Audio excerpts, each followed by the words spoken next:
안녕하세요. 조현 목사입니다. 오늘은 요한계시록 12장 우리가 지난 시간에 못한 마지막 부분하고 그리고 13장 이제 땅에서 나오는 짐승에 대한 이야기를 좀 해볼까 합니다. 12장도 그러하지만은 꼭 무슨 영화의 한 장면 같죠. 여러분도 뭔가 상상력을 좀 동원해서 이때 어떤 요한이 글로 표현하는 그런 상상을 해보시되, 그러나 말씀은 꼭 성경에 기반한 해석에 뿌리를 두시기를 바랍니다. 자, 한번 봅시다. 요한계시록 12장 13절입니다.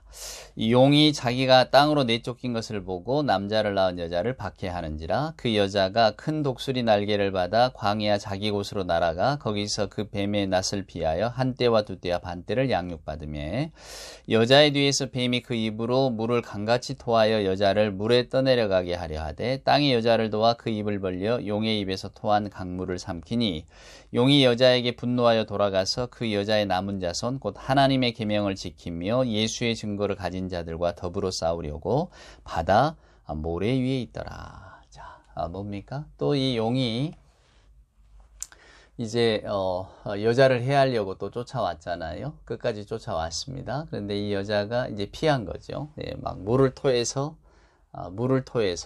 삼켜버리려고 했지만 땅이 또 다 그 물을 받아들여 주어서 이 여자가 3년 반, 즉 박해의 시간 동안에 계속해서 보호를 받게 되었다. 지금 그 내용 아니겠습니까? 그래서 마지막에 보면 이제 바다 모래 위에 선 겁니다. 바다 가운데 선 게 아니라 이제 바다가 안 되니까 이제 어디서 바다와 이 뭐랄까요, 땅의 경계선에 서서 이제 마지막 또 전쟁을 한 번 더 벌리려고 기다리고 있는 거죠. 그러니까 우리가 이 장면을 보면서 사랑하는 여러분, 뭘 기억하시냐면 하나님은 우리를 가만 내버려 두지 않으세요. 이게 지켜 보호하신다는 겁니다. 즉 말씀드린 것처럼 계속해서 이 이미지가 반복이 되잖아요. 이 3년 반의 시간 동안, 이게 3년 반이 꼭 세서가 아니라고 분명 말씀드렸잖아요. 어느 불완전한 시기 속에서 그것이 정해진 때인 거예요. 영원하지 못하다는 겁니다. 그들이 정한 때에서 그들이 우리를 박해하겠지만, 그러나 염려 마라. 하나님은 우리를 지키신다. 마치 물을 토해서 삼킬 것처럼 우리를 핍박하고 겁박해도 그러나 교회는 안전하다. 왜? 하나님이 지키시니까. 그러니까 여러분, 오늘 마지막에 나온 것처럼 하나님의 계명을 지키며 예수의 증거를 가진 자들, 우리가 이런 자들이 돼야죠. 우리 예수 믿음 지키고, 우리가 세상에 아무리 저와 여러분에게 어떤 달콤한 다른 어떤 그 환상을 보여주어도 우리의 구원은 오직 그리스도에게서 납니다라고 주장하고 또 그 길을 꿋꿋이 걸어가는 것이 저와 여러분의 사명이 되는 거죠. 그래서 이렇게 12장의 이야기가 이제 정리가 됩니다. 용이 단단히 화가 났죠. 자기가 못 이겼으니까. 그래서 이제 어떤 일이 일어나느냐. 13장을 보세요. 13장 1절입니다. 내가 보니 바다에서 한 짐승이 나오는데 뿔이 10이요 머리가 7이라. 그 뿔에는 10왕관이 있고 그 머리들에는 신성모독하는 이름이 있더라. 또 괴물 하나가 나오는데 뿔이 10개인데 머리가 7. 뭐 앞에 설명했으니까. 자, 2절에 봅니다. 내가 본 짐승은 표범과 비슷하고 그 발은 곰의 발 같고 그 입은 사자의 입 같은데, 용이 자기의 능력과 보좌와 큰 권세를 그에게 주었더라. 무슨 이야기인가요, 여러분? 용이 지금 환상을 봅니다. 사자 같고 표범 같고 곰 같은. 여러분 어디서 이렇게 들어본 기억이 나지 않으세요? 어디서 들었는가? 우리가 다니엘서에 보면 이 괴물이 등장을 합니다. 다니엘은 이제 각각 다른 짐승으로 나오는데, 다니엘서를 읽어보면 오늘 여기에는 짐승 하나가 그냥 이렇게 한꺼번에 이렇게 다 갖고 있는 거죠. 사자와 곰과 표범과. 그러니까 무슨 이야기입니까? 물론 강력한 상징이기도 하지만 그만큼 그들이 가지고 있는 어떤 강력한 힘을 말하는 거죠. 이 다니엘이 보았던 예언 속에는 각각 다른 동물들로 나왔지만 이제 이게 합쳐졌으니까 얼마나 여러분 많이 힘이 강력해졌겠습니까? 그러니까 그 강력한 힘을 가지고 이제 우리를 대적하러 온다, 그 말입니다. 여기 보면 용이 그의 능력과 보좌와 권세를 다 주었대잖아요, 여러분. 다 줘버렸다, 그 말입니다. 그러니까 얼마나 얘가 이 바다에서 올라온 이 짐승이 큰 힘을 발휘하겠어요. 근데 여기 이제 또 재밌는 그 표현이 등장하는데, 그의 머리 하나가 상하여 죽게 된 것 같더니 그 죽게 되던 상처가 나음에 온 땅이 놀랍게 그 짐승을 따르고 용이 짐승에게 권세를 주므로 용에게 경배하며 짐승에게 경배하여 이르되 누가 이 짐승과 같으냐 누가 능히 이와 더불어 싸우리요 하더라. 예. 이 짐승에 대해서 독특한 표현이 나옵니다. 머리 하나가 상하여 죽게 된 것 같더니 죽게 되었던 상처가 나았다. 그래서 이 해석을 두고 분분한데요. 이제 왜 그때 지금 요한이 박해받던 때 로마 황제가 도미티아누스입니다. 근데 이 도미티아누스가 전설처럼 그때 당시 로마 사람들에게는 어떻게 여겨졌냐면 저게 죽은 네로의 환생이다. 네로의 네로가 부활해서 저 황제로 다시 나타났다. 이런 소문들과 믿음들이 있었다고 합니다. 네로는 자살했거든요. 백성들의 로마 시민들의 폭동을 피하여 도망가다가 자살을 했는데 그의 시체가 발견이 안 되니까 이제 네로 부활론이 나오는 겁니다. 숨어 있다가 아니면 죽었다가 다시 살아났다. 그래서 더 강력한 황제가 되었다. 그래서 네로가 기독교 박해를 심하게 했잖아요. 그래서 도미티아누스가 기독교를 박해하는 거다. 이런 생각들이 있었다고 합니다. 이건 뭐 그때 당시 사람들이 만들어낸 소문이고 생각이니까 어찌할 수가 없죠. 그래서 요한이 지금 그걸 빗대서 이렇게 표현한 것 아닌가. 머리가 상하여 죽게 되었는데 그러나 그가 다시 살아나서 권세를 갖게 됐다. 그렇게 가면 이제 여기 나오는 바다에서 나오는 한 짐승, 뿔이 10이요 머리가 7이 누가 되느냐, 이제 로마 황제들이 되는 겁니다. 로마 황제 이름으로 기독교를 핍박했잖아요. 그랬기 때문에 그 로마 황제들을 다 싸잡아서 지금 요한이 이야기하고 있고, 또 앞으로 등장할 로마의 황제들도 여전히 적 그리스도, 즉 예수를 믿는 우리들을 대적하는 세상의 권세가 될 거다. 뭐 이런 식으로 지금 이야기를 해석하는 경우가 있죠. 근데 뭐 그건 해석일 뿐이고요. 그래서 여러분 일곱 머리들마다 황제들이 이름을 붙인 해석도 있어요. 네, 굳이 그렇게 보실 건 없을 것 같고요. 그냥 여러분들이 뭐 다니엘서에도 이런 비유가 나오니까, 그래 또 다니엘서의 비유를 가지고 막 그 동물들이 뭘 상징하느냐, 고대 바빌론 또 페르시아 또 뭐 이걸 상징한다 이런 이야기도 많이 있잖아요. 근데 다 여러분 그런 해석에 휘둘리실 필요는 없고요. 그냥 여기 보시면 그래, 계속해서 이 핍박하는 세력들은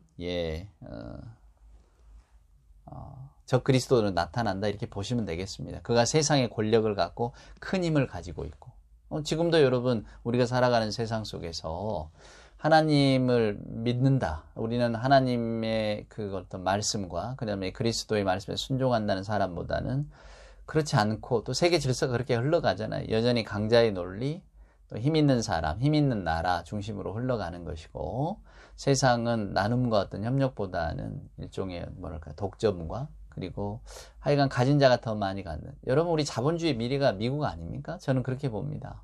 자본주의의 미래가 미국인데, 미국처럼 양극화 심한 나라가 없잖아요. 양극화도 심하죠. 인종이니 물론 다인종이 섞여 있으니까 그럴 수도 있습니다만, 결국 자본주의 미래는 저렇게 간다 그 말입니다. 양극단으로 가는 거죠. 양극화. 우리도 지금 그것을 해소해 보려고 애를 쓰잖아요. 결국은 그 예를 쓰면 가장 기초는 여러분 결국은 양보입니다. 협력이고, 모두가 다 동등한 사람이라고 여기는 거죠. 나는 많이 배웠고, 나는 재산이 많고, 나는 능력이 있으니까 내가 10개를 가질만 하다. 그러나 너는 능력도 없고, 뭐 열심히 살지도 않았고, 노력도 안 했고, 너는 뭐 배경도 일천하니까 너는 하나 갖고 만족해라. 이게 결국은 양극화 아닙니까? 근데 하여간 좀 내어주고, 또 어찌되건 협력이라는 게 그런 것 아니겠습니까? 성경도 여러분 항상 곡식을 거둘 때에도 밭주인에게 하는 이야기죠. 다 걷고 난 다음에 떨어진 거 다시 줍지 마라 이야기합니다. 왜냐하면 그것이 필요한 사람들이 가져갈 수 있도록 하라. 그러니까 결국은 이게 배려거든요. 그 마음 좀 나누는 마음으로 살아라. 네가 10개를 가졌다면 너는 7개 갖고 3개를 좀 내어줄 줄 알아라. 뭐 이런 게 하나님의 말씀이거든요. 제가 언젠가 성경의 가르침을 한마디로 줄였잖아요. 동생에게 잘해주라고. 동생이 나보다 약한 존재라고 한다면 누군가를 돌보는 것, 하나님께서는 이걸 우리에게 명령하셨다고. 근데 우리가 이게 잘 안 되잖아요. 세계 질서가. 그러니까 우리는 여기에 여전히 휘둘리고 살아가는 겁니다. 그래서 나는 이미 10개를 가졌지만은 20개를 가진 사람이 있기 때문에 나는 20개를 더 가지고 싶고, 그러다 보니까 1개 가진 사람을 돌아볼 여유가 없는 거죠. 나도 지금 급한데, 내 삶도 급한데. 결국 하나님의 뜻과는 정반대로 가는 거죠. 그것이 세계 질서입니다. 그렇게 보시면 됩니다. 그러니까 지금도 여기도 보면 뭐 계속해서 뭐 용이 나오고 뭐 7머리를 가진 또 10뿔을 가진 괴물이 등장하지만은 그게 결국은 꼭 무엇을 당시의 로마 황제를 지칭하기보다는 계속해서 그리스도의 세력을 어떻게 위협하고 자기들의 주장을 앞세워 가려고 하는, 왜냐하면 강력한 힘을 가지고 있으니까 그런 존재라고 보시면 될 것 같습니다. 자, 그래서 4절입니다. 용이 짐승에게 권세를 주므로 용에게 경배하며 짐승에게 경배하여 이르되 누가 이 짐승과 같으냐, 누가 능히 이와 더불어 싸우리요 하더라. 당시에는 뭐 로마 황제의 권력이 가장 셌잖아요. 그러니까 이런 힘과 싸워서 이길 자가 없다 그 말입니다. 예, 결국은 로마 황제를 신격화하는 거 아닙니까? 예, 하나님을 대적하는 존재, 아주 자기를 크게 여기는 거죠. 그런데 자, 그래서 보세요. 자, 5절에 보면 또 짐승이 과장되고 신성모독을 말하는 입을 받고, 옛 성경은 큰 말을 하고 이렇게 되어 있는데 우리 개역개정에서 이렇게 풀어놨어요. 그 짐승이 과장되고 신성모독을 말하는 입을 받고 또 42달 동안 일할 권세를 받으니라. 예, 42달 말씀드렸잖아요. 한때, 두때, 반때. 3년 반. 그들의 박해의 시간 동안에, 분명히 하나님 정해놓으신 시간이죠. 예, 그 시간 동안에 그들이 열심히 박해 활동을 할 거라 그 말입니다. 로마 시절에도 그랬고, 요한의 시절에도 그랬고, 지금 우리들의 시절에도 그렇고, 그들은 여전히 자기들의 세상 질서가 옳다고 이야기를 하죠. 큰 말을 한대잖아요. 예, 과장되고 신성모독을 말하는, 뭐 요즘도 뭐 신이 없다면 훨씬 더, 우리가 무신론으로 살아간다면 훨씬 더 세상을 즐길 수 있을 거야. 혹은 뭐 믿음이 없다면, 즉 신앙인들이 없다면 세상에 전쟁도 없을 거야, 이렇게 말하는 분들도 있잖아요. 자, 어떤 것을 들을지는 여러분들의 선택에 달린 겁니다. 근데 저와 여러분은 주의 말씀을 듣고 그것을 믿기로 작정을 한 사람들이니까 오늘 이제 이런 말씀을 들을 때, 그렇구나, 여전히 우리들의 주변에서는 하나님과 예수를 부정하는 이야기들을 하는 사람과 그런 생활 습관을 가지고 살아가는 사람들이 많이 있구나 라고 하는 것, 그리고 그것이 지금은 42달이구나. 한때, 두때, 반때, 1260일이구나. 그 시기를 우리가 살고 있구나 라고 생각하시면 됩니다. 자, 보세요. 자, 그 짐승이 6절입니다. 입을 벌려 하나님을 향하여 비방하되 그의 이름과 그의 장막 곧 하늘에 사는 자들을 비방하더라. 또 권세를 받아 성도들과 싸워 이기게 되고 각 족속과 백성과 방언과 나라를 다스리는 권세를 받았으니 죽임을 당한 어린 양의 생명책에 창세 이후의 이름이 기록되지 못하고 이 땅에 사는 자들은 다 그 짐승에게 경배하리라. 여러분이 8절만 떼놓고 보면 마치 우리의 구원이 다 정해져 있다, 숙명론처럼 여겨지는데 그렇지 않습니다. 이 말씀은 오해의 소지가 많은 말씀인데요. 하나님의 생명책, 제가 말씀드렸듯이 무슨 하나님 무슨 생명책을 이렇게 적고 계시겠습니까? 하나님의 구원 계획 아래는 모든 사람이 다 들어가 있습니다. 근데 그런 우리들이 어떻게 하나님의 말씀을 감사함으로 받고 또한 내게 주신 그 성령의 은혜 따라 살아가느냐는 이제 우리들의 결단에 달린 거죠. 하나님께서는 항상 우리를 불러주시고 초대하시지만은, 그러나 우리가 어떤 길을 택할 거냐, 그것은 어쩌면 마치 아담과 하와가 에덴 동산에서 선악과를 딸 것인가 말 것인가 자유의지를 주신 것처럼 우리들에게 주셨다고 저는 생각합니다. 그러니까 저와 여러분의 선택과 또한 그 선택에 따른 삶에 달려 있는 거죠. 그러니까 오늘 8절의 말씀도 우리가 세상의 권세에 복종을 할 거냐 아니면 주의 말씀을 따라갈 거냐라고 하는 것은 저와 여러분에게 달려 있습니다. 우리가 믿음 안에서 우리 믿음을 참으로 여기고 그 믿음의 길을 따라갈 거냐, 아니면 뭐 세상이 다 그렇게 이야기하고 또 세상의 거대한 질서가 그렇게 흘러가니까 나도 저 질서에 탑승하리라, 그래야 성공자가 되고 그래야 승리자가 되는 것 같은 그런 느낌이 들어서 나는 그 길을 가겠노라 라고 한다면, 오늘 이 말씀처럼 그냥 그 사단에게 절하고 세상의 권세, 세상의 질서를 따라가게 되는 것입니다. 지금 그 말씀입니다. 근데 여러분은 어떤 길을 선택을 할 거냐라고 하는 거죠. 자, 9절입니다. 누구든지 귀가 있거든 들을지어다. 사로잡힐 자는 사로잡혀갈 것이요 칼에 죽을 자는 마땅히 칼에 죽을 것이니 성도들의 인내와 믿음이 여기 있느니라. 제가 요한계시록의 중심 주제라고 말씀드렸죠. 중심 주제글, 성도들의 믿음과 인내가 여기 있다. 무슨 말입니까? 우리가 인내하고 참고 살아가야 한다는 것을, 그러니까 성도들의 인내와 믿음이 여기 있다고 하는 이 말씀은 결국은 요한이 저와 여러분에게 이 계시록을 들려주는 최종 목적이 어디 있는가를 보여줍니다. 우리가 뭐 이렇게 읽어보셨지만은 다니엘에서도 그렇습니다. 그 성도들과 그 뿌리 성도들과 싸워서 이겼다고 그래요. 분명히 이겼다고 성경에 나옵니다. 내가 본즉 이 뿔이 성도들로 더불어 싸워 이기었더니 또 어떡합니까? 우리가 앞에서 보았지만은 무적행에서 올라온 짐승이 두 증인을 죽였잖아요. 이기는 일이 있었잖아요. 그리고 오늘 여기 보면 또 이기더라. 성도들과 싸워서 이기더라. 근데 여러분도 짐작하시겠지만 이게 한시적입니다. 영원한 게 아니에요. 왜? 하나님께서는 그 세력을 패퇴시킬 것이니까. 그 권력은 42달밖에 안 된다니까요. 그러니까 상징적으로 완전한 숫자의 절반만 딱 만들어 놓는 겁니다. 아무리 해도 그걸 채울 수가 없는 거죠. 그러니까 고난의 순간은 잠깐이요. 하나님의 영원한 세계가 온다. 영원한 승리가 온다라고 하는 것을 요한은 지금 강조하고 있는 겁니다. 사로잡힐 자는 사로잡힌다. 칼로 죽이는 자는 자기도 마땅히 죽으리라. 이게 다 예레미야 선지자의 책에 나오는 이야기거든요. 그러니까 구약에 있는 말씀들을 그대로 가져다가 저와 여러분에게 요한은 들려주고 있는 겁니다. 칼로 죽이는 자가 있을 것이고 우리를 사로잡는 자가 있겠지만 결국은 그들 역시도 죽게 될 것이고 그들은 분명히 하나님께 패퇴를 당하게 될 것이다. 근데 여러분도 그 확신을 가지고 이 어려운 시기를 견뎌내자. 성도들의 인내와 믿음이 여기 있다라고 하는 말의 핵심이 바로 이 뜻입니다. 우리는 승리한다. 그때까지 참고 견디자. 자, 그 다음 구절 한번 볼까요?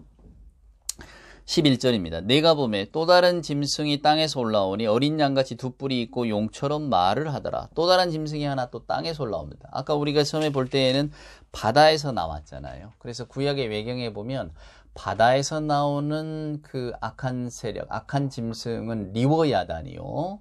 땅에서 나오는 짐승은 베헤못이다. 이런 그 외경의 표현이 있어요. 리워야단 바다괴물, 베헤못 땅괴물 이런 거죠. 그래서 리워야단이라고 하는 영화도 있었잖아요. 이게 헬란말로 하면 레비아탄입니다. 레비아탄.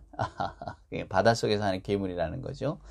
그렇습니다. 근데 지금 여기 보면 또 다른 짐승이 땅에서 올라오되 어린 양같이 두 뿔이 있고 용처럼 말을 하더라. 그러니까 마치 새끼 양처럼 보이는 존재다 그 말이에요. 아까 말한 사자, 곰, 표범과 좀 다르죠. 근데 다르지만 다른 짐승이고 다른 왕이지만은 어떤 왕이냐? 그가 먼저 나온 짐승의 모든 권세를 그 앞에서 행하고 땅과 땅에 사는 자들을 처음 짐승에게 경배하게 하니 곧 죽게 되었던 상처가 나은 자다. 아까 말씀드린 것처럼 죽게 되었던 상처가 나자 이게 네로구나. 네로가 죽었다가 다시 살아났다는 전설, 네로 부활 전설이 있었으니까 바로 이 사람을 말하는 거구나. 이렇게 해석하는 경우 그 해석도 나오긴 하지만 어찌됐건 간에 땅에서 올라온 짐승이 또 다른 박해를 한다는 이야기입니다. 그러니까 그만큼 그 악의 세력이 강하다는 거죠. 마치 얼굴이 순한 어린 양 같지만 그 모든 권세를 다 가진 놀라운 힘을 가진 자죠. 13절에 보면 큰 이적을 행하되 심지어 사람들 앞에서 불이 하늘로부터 땅에 내려오게 하고, 여러분 불이 땅으로 내려온다는 것은 구약에 읽어보면 선지자들이 행했던 대표적인 이적 중에 하나거든요. 그러니까 이 어린 양같이 생긴 두 뿔을 가진 이 짐승, 이 괴물이 그런 능력을 행한다는 거예요. 사람들의 마음을 혹하게 하고 마치 하나님처럼 보일 어떤 이적들을 행해서 사람들의 마음을 끌어갈 것이다. 그런 이야기를 지금 하고 있는 겁니다.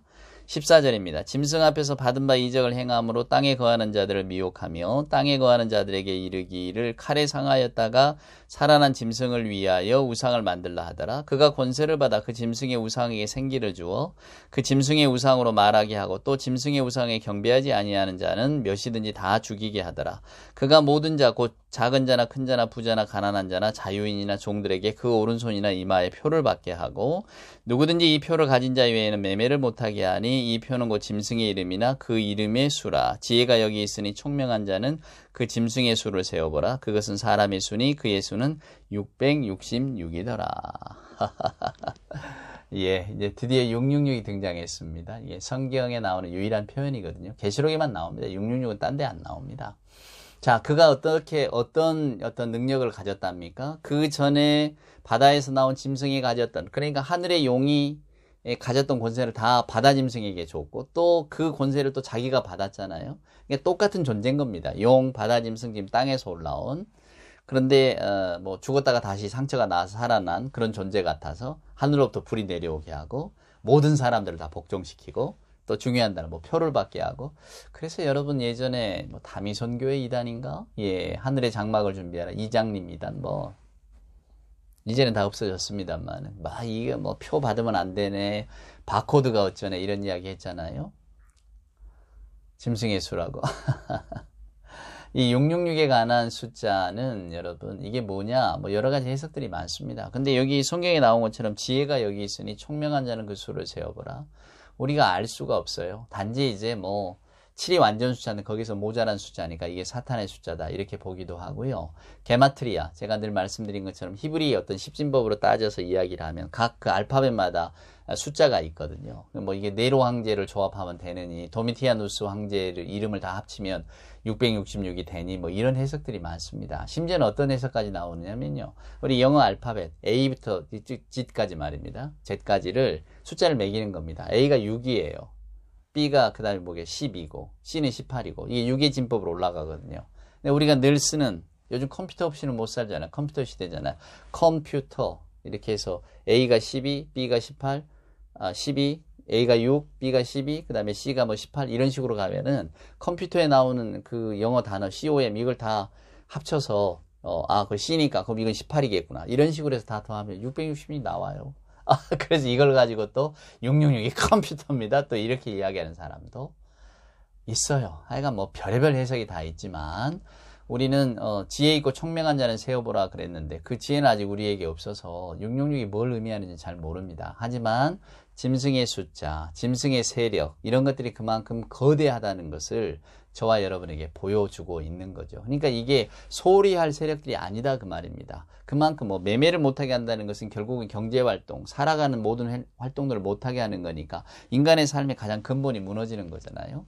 그런 것들을 못하게 한다는 의미니까 결국은 얼마나 그 세력이 강력한가를 우리에게 보여주고 있는 것이죠. 그래서 저와 여러분은 오늘 이 말씀을 읽으면서 아까 요한의 어떤 그 핵심 구절이라고 하는 성도들의 인내와 믿음, 그만큼 세상을 핍박하는 존재들은 계속해서 모습을 달리하고 또 형태를 달리해서 나타나겠지만 오늘 우리가 하나님 안에서 온전하게 살아갈 수 있는 원동력은 예수 믿는 믿음, 하나님의 말씀에 대한 신뢰, 우리 뭐 이렇게 하나님의 말씀에 반하는 세력이 세 보여도 결국은 42달이단 말이에요. 그게 정해진 시간 3년 반대를 넘어가지를 못한다. 결국 영원하신 하나님의 승리가 온다라고 하는 것을 기억하시면서 살아가시면 되겠습니다. 오늘날처럼 과학기술 문명이 발전하고 또 우리가 믿고 있는 신앙을 마치 구태처럼 이렇게 여길 수 있는 그런 어떤 환경들이 계속해서 만들어져 가지만 저와 여러분은 순수하게 예수 믿음을 가지고